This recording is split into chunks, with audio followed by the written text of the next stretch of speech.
വിശുദ്ധ യോഹന്നാൻ എഴുതിയ സുവിശേഷം അധ്യായം 10 വാക്യങ്ങൾ 31 മുതൽ 42 വരെ. യേശു ദൈവപുത്രൻ. യഹൂദർ അവനെ എറിയാൻ വീണ്ടും കല്ലെടുത്തു. യേശു അവരോട് ചോദിച്ചു, പിതാവിൽ നിന്നുള്ള അനേകം നല്ല പ്രവർത്തികൾ ഞാൻ നിങ്ങളെ കാണിച്ചു. ഇവയിൽ ഏതു പ്രവൃത്തി മൂലമാണ് നിങ്ങൾ എന്നെ കല്ലെറിയുന്നത്? യഹൂദർ പറഞ്ഞു, ഏതെങ്കിലും നല്ല പ്രവൃത്തികൾ മൂലമല്ല, ദൈവദൂഷണം മൂലമാണ് ഞങ്ങൾ നിന്നെ കല്ലെറിയുന്നത്. കാരണം മനുഷ്യനായിരിക്കെ നീ നിന്നെ തന്നെ ദൈവമാക്കുന്നു. യേശു അവരോട് ചോദിച്ചു, നിങ്ങൾ ദൈവങ്ങളാണെന്ന് ഞാൻ പറഞ്ഞുവെന്ന് നിങ്ങളുടെ നിയമത്തിൽ എഴുതപ്പെട്ടിട്ടില്ലേ?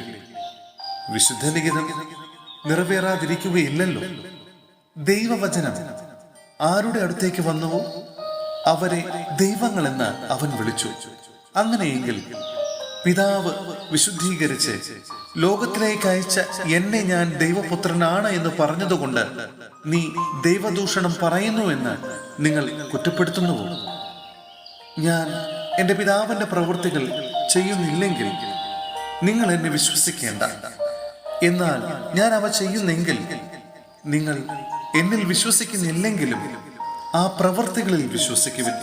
അപ്പോൾ പിതാവ് എന്നിലും ഞാൻ പിതാവിലുമാണെന്ന് നിങ്ങൾ അറിയുകയും ആ അറിവിൽ നിലനിൽക്കുകയും ചെയ്യും. വീണ്ടും അവർ അവനെ ബന്ധിക്കാൻ ശ്രമിച്ചു. എന്നാൽ അവൻ അവരുടെ കയ്യിൽ നിന്ന് രക്ഷപ്പെട്ടു. ജോർദാന്റെ മറുകരയിൽ യോഹന്നാൻ ആദ്യം സ്നാനം നൽകിയിരുന്ന സ്ഥലത്തേക്ക് അവൻ വീണ്ടും പോയി അവിടെ താമസിച്ചു. വളരെ പേർ അവന്റെ അടുത്ത് വന്നു. അവർ പറഞ്ഞു, യോഹന്നാൻ ഒരടയാളവും പ്രവർത്തിച്ചില്ല.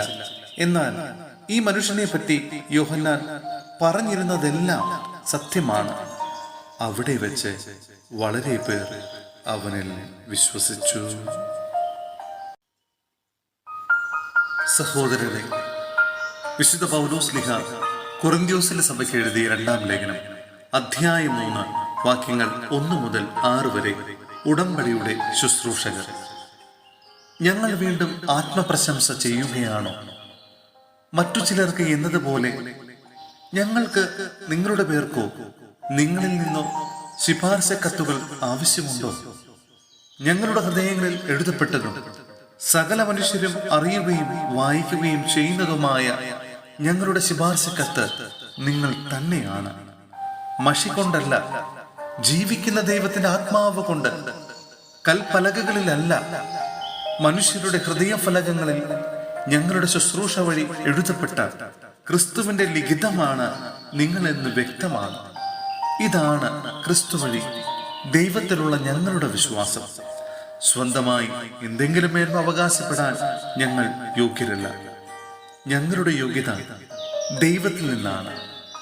അവിടുന്ന് ഞങ്ങളെ എഴുതപ്പെട്ട നിയമത്താലല്ല, ആത്മാവിനാൽ പുതിയ ഉടമ്പടിയുടെ ശുശ്രൂഷകരാകാൻ യോഗ്യരാക്കിയിരിക്കുന്നു. എന്തെന്നാൽ എഴുതപ്പെട്ട നിയമം മൃതപ്പെടുത്തുന്നു, ആത്മാവ് ജീവിപ്പിക്കുന്നു.